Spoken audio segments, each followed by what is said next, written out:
Hello friends, welcome to another new session of Smitha classes. Today we will be dealing with the 15th chapter of Standard 3 Science book. The name of the book is Startup Science and it is the 15th chapter and the name of the chapter is Our Earth in Space. We will start reading the chapter. You all know that our Earth is the third planet from the Sun. It is the only place in the universe where life is known to exist. The Earth is also known as the blue planet because about 3/4 of its surface is water and 1/4 is land. It is surrounded by air which provides the gases required by living beings for breathing. Let's gather some more information on the Earth. The Earth is the only planet that has water in liquid state. ठीक है, हम लोग जानते हैं कि हम लोग का जो सोलर सिस्टम है उसमें कितने 8 प्लैनेट्स हैं और सन है हमारा मेन स्टार। तो सन के बाद है मर्क्यूरी है, फिर वेनस है, फिर अर्थ आता है। तो अर्थ जो है वो थर्ड प्लैनेट है, सन से थर्ड प्लैनेट है वो। हाँ, पहले मर्क्यूरी आएगा, वेनस आएगा, फिर अर्थ आएगा। तो थर्ड प्लैनेट फ्रॉम द सन है। ठीक है, और हम लोग अभी तक जानते हैं कि यूनिवर्स में, ब्रह्मांड में वही एकमात्र प्लैनेट है जहाँ पे लाइफ एग्जिस्ट करता है और किसी प्लैनेट में लाइफ एग्जिस्ट करता है ये अभी तक पता चल नहीं पाया है। अब अर्थ को क्या करते हैं, ब्लू प्लैनेट भी कहते हैं। क्यों? क्योंकि अर्थ को अगर हम टोटल 4 टुकड़ों में डिवाइड कर देंगे तो उसके 3 टुकड़ों में पानी भरा हुआ है और एक टुकड़ा उसका सिर्फ ज़मीन है, लैंड है। इसका मतलब 3/4 पार्ट जो है वह पानी से भरा हुआ है अर्थ का, 3/4 भाग, और 1/4 भाग जो है वह ज़मीन है। तो यानी पानी बहुत ज़्यादा अमाउंट में है अर्थ के ऊपर, इसीलिए उसको ब्लू प्लैनेट कहते हैं। ठीक है, अब अर्थ के चारों तरफ क्या है, गैसेस से वो सराउंडेड है ना। एक गैसेस से जो एयर बना है, एयर का पूरा एक इन्वेलप जो है, इन्वेलप जैसा अर्थ को ढका हुआ है। ठीक है, लिफाफा के भीतर जैसे चिट्ठी रहती है वैसे ही एटमॉस्फेयर एक लिफाफा है जिसके भीतर हमारा अर्थ है। ठीक है, और वो जो है एयर, एटमॉस्फेयर जो हमारे अर्थ के ऊपर है, उसी से हम लोग को ऐसी गैसेस मिलती है जिससे हम आसानी से सांस ले सकते हैं। हम ह्यूमन बींग्स और प्लांट्स वगैरह सबको सांस लेने के लिए और प्लांट्स को खाना बनाने के लिए भी एटमॉस्फेयर से ही गैसेस मिलती है। अर्थ ही एकमात्र ऐसा प्लैनेट है जहाँ पे पानी मिलती है, जो कि पानी लिक्विड स्टेट में होता है। ऐसा पानी मिलता है। Shape of the earth. People in ancient time used to think that our earth is flat just like a table, but later on some sailors undertook sea voyages and proved that the earth is not flat but round in shape. They started their journey from a particular point and arrived at the same point at the end of their journey. This is possible only when the path of the journey is circular. The fact that the earth is spherical like a ball in shape was confirmed by scientists and the photographs taken by satellites in space. If we stand at a seashore and observe a ship sailing away from the shore, we will see that the lower part of the ship disappears first and the top or the upper part disappears last. This is because the ship is sailing on the curved surface of the earth.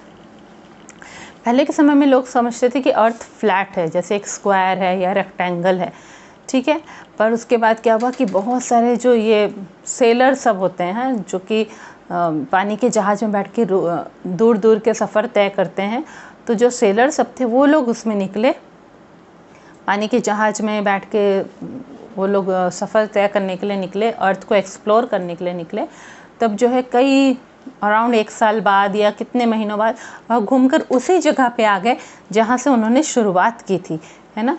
इसका मतलब है ये तभी हो सकता है कि जब अर्थ राउंड रहेगा, स्फेरिकल शेप का रहेगा, एक स्फीयर के जैसा रहेगा। या कह सकते हैं हमारा अर्थ एक ऑरेंज के जैसा है, नारंगी के जैसा, जिसको ऊपर और नीचे हल्का सा फ्लैट है, बाकी साइड में पूरा गोल है। ठीक है, तो अब क्या है, अब जो है यह जान पाना आसान है कि अर्थ स्फेरिकल शेप का है। क्यों?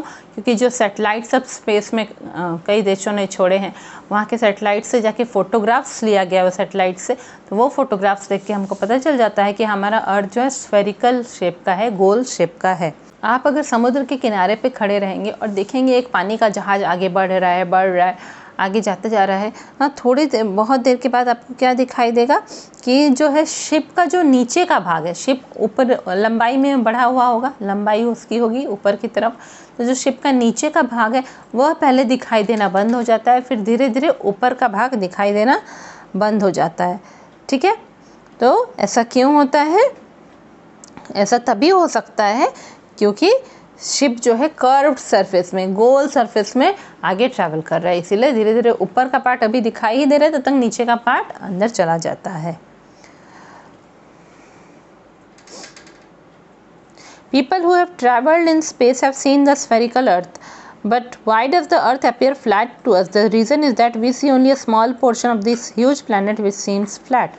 जो लोग स्पेस गए हैं, एस्ट्रोनॉट सब जो स्पेस गए हैं, उन्होंने ऊपर से देखा है स्पेस से कि हमारा अर्थ जो है स्फेरिकल शेप का है, पर हम लोग को फिर भी हमारा अर्थ फ्लैट लगता है, गोल नहीं दिखाई देता है। क्यों? क्योंकि ये बहुत बड़ा सा प्लैनेट है जिसका हम लोग को बहुत छोटा पार्ट दिखाई दे रहा है, पूरा पार्ट हम लोग देख नहीं पा रहे हैं, इसलिए हम लोग को फ्लैट लगता है। Movements of the Earth. You have studied in the previous chapter that like all other planets, our Earth also moves around the Sun. This movement of the Earth around the Sun is known as revolution. There is another kind of movement shown by our Earth which is known as rotation. A small model of the Earth is called a globe. It has an axis just like the Earth. आप सबने शायद globe देखा होगा ना, वो अर्थ का एक model बनाया जाता है। अब अर्थ जो है हमारा वो हल्का सा टेढ़ा, एक ऐसे लाइन पे टिका हुआ है जो टेढ़ा है। एक्चुअली वो लाइन नहीं बना है अर्थ पे, हम लोग इमेजिन करते हैं कि अर्थ एक लाइन पे टिका हुआ है, एक टेढ़ी लाइन के ऊपर टिका हुआ है। तो अर्थ जो है एक फुटबॉल को आप अगर टेढ़ा करके रख दे तो कैसा दिखाई देगा, उसी तरह अर्थ जरा सा टेढ़ा है और वो लाइन कहलाता है एक्सिस। तो जो ग्लोब बनाते हैं हम लोग, मॉडल बनाते हैं ना, तो वो ग्लोब भी जो है वो टेढ़ा रहता है, उसके बीच में एक्सिस, एक मेटल से एक्सिस बना हुआ भी रहता है जिसके सहारे वो टेढ़ा होके रहता है, थोड़ा इंक्लाइंड रहता है। ठीक है, अब हम लोगों ने पहले के चैप्टर में पढ़ा है कि जैसे सारे प्लैनेट घूमते हैं, हमारा अर्थ भी घूमता है, हमारे सोलर सिस्टम के मेन स्टार के गोल गोल घूमता है। मेन स्टार क्या है हमारे सोलर सिस्टम का? सूर्य है। तो सूर्य के चारों तरफ गोल गोल चक्कर काटता है हमारा अर्थ, और इस चक्कर काटने को क्या कहते हैं? रेवोल्यूशन कहते हैं। यह कितने दिन में ख़त्म हो जाता है? एक बार पूरा चक्कर काटना कितने दिन में ख़त्म होता है? 365 एंड 1/4 डे में वह एक बार चक्कर काट लेता है सन का पूरा। तो हम लोग का क्या होता है कि एक साल पूरा हो जाता है, हम लोग कहते हैं। ठीक है, अब इसी तरह एक अलग मूवमेंट भी है अर्थ का जिसको कि रोटेशन कहते हैं। ठीक है, rotation. To understand rotation, let's compare the earth to a spinning top. While spinning, the top moves round and round on the same place. It is considered that the top spins about an imaginary line passing through its center. Similarly, the earth also spins about an imaginary line called axis, which passes through the center of the earth. This movement of the earth about its axis is called rotation. The rotation of the earth is responsible for the formation of day and night. अब जो है एक तो movement आपने जान लिया कि सन का चारों तरफ वो गोल चक्कर लगा रहा है, जिसे रेवोल्यूशन कहते हैं। इसी तरह आप एक लट्टू लेंगे, स्पिनिंग टॉप जिसको बोलते हैं लट्टू, उसको आप घुमाएंगे तो वो गोल गोल गोल गोल ऐसे ऐसे बहुत स्पीडली घूमता है ना। हम लोग को ऐसा लगता है जैसे उसके मिडिल में एक लाइन जा रहा है, उसी लाइन के सहारे वह गोल गोल घूम रहा है। तो हमारा अर्थ जो है वह भी गोल गोल अपनी धुरी पर घूमता है, अपने एक्सिस पर। एक्सिस मैंने समझा है ना, तो अपने उसी एक्सिस पे वह भी स्पिन करता है, गोल गोल गोल गोल ऐसे भी घूमता है और ऐसे ऐसे सन के चारों तरफ भी घूमता है। सन के चक्कर भी वो लगाएगा और ख़ुद भी ऐसे ऐसे ऐसे ऐसे होता जाएगा।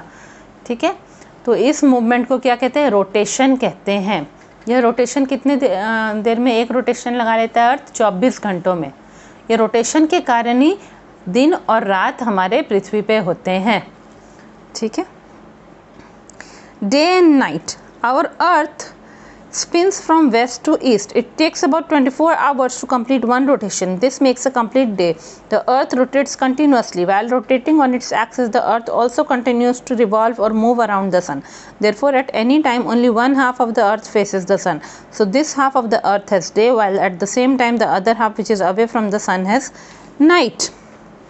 ठीक है, अब अर्थ जो है हमारी पृथ्वी जो है वो दोनों काम कर रही है, रोटेशन भी कर रही है, रेवोल्यूशन भी कर रही है।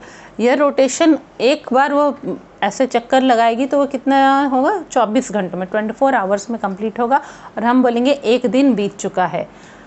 अब क्या है, अर्थ रोटेशन तो कर रही है, रेवोल्यूशन भी कर रही है सन के चारों तरफ, है ना। जब वह रेवोल्यूशन एक चक्कर काट रही है सन का, तो और तब अर्थ का जो है एक तरफ का ही हिस्सा सन को फेस करता है, फिर धीरे धीरे घूम के दूसरा वाला हिस्सा फिर सन के तरफ आता है। तो जो हिस्सा सन के तरफ दिखता है, सन को फेस करता है, उसमें दिन होता है। जो हिस्सा पीछे तरफ रहता है उसमें रात होती है। ठीक है, उसमें रात होती है। तो ये जो रोटेशन है, रोटेशन के कारण ही है जो दिन और रात हमारे अर्थ पे होता रहता है, ठीक है। और ये जो अर्थ है हमारा वह कंटिन्यूसली रोटेट कर रहा है, ठीक है, अपने एक्सिस पे कंटिन्यूसली रोटेट भी कर रहा है और रेवोल्यूशन भी कर रहा है।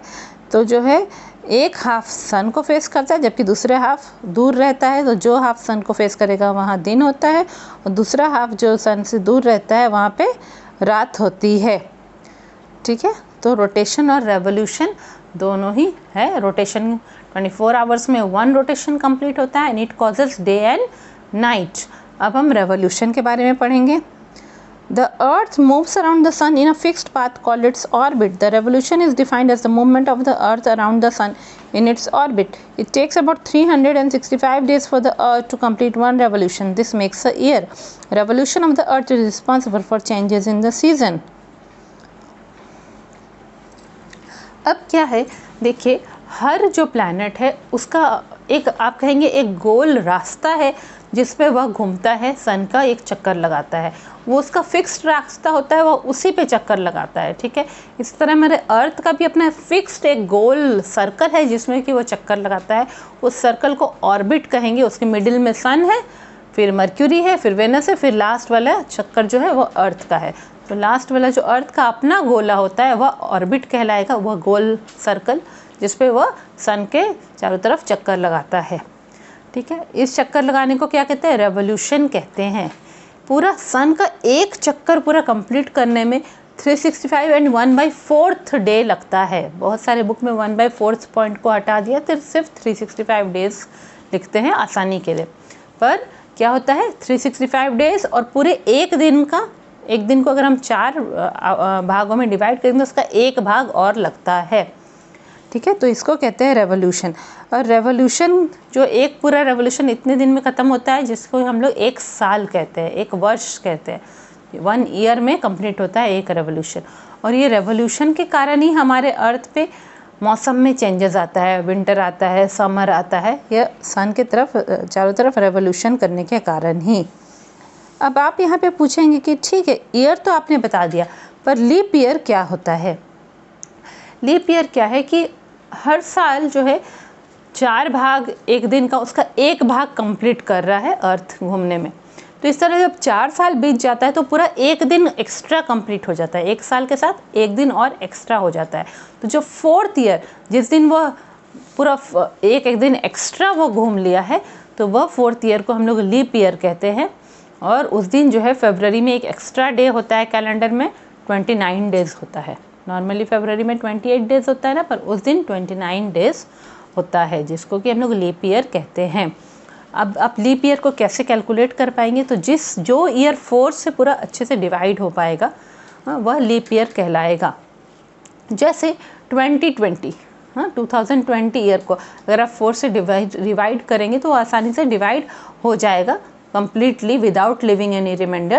तो 2020 was a leap year, ठीक है। तो every 4th year is a leap year, ठीक है। तो आपका ये चैप्टर कंप्लीट हो गया है। बहुत इजी चैप्टर था। जल्दी ही आपको इसके सोल्यूशन भी मिल जाएंगे, क्वेश्चन आंसर भी। आप लोग ने जिन लोगों ने भी अभी तक सब्सक्राइब नहीं किया फटाफट सब्सक्राइब करिए और साथ में बेल बटन को भी प्रेस करना नहीं भूलिए। क्यों? क्योंकि नेक्स्ट चैप्टर जैसे ही आएगा आपको उसका अलर्ट मिल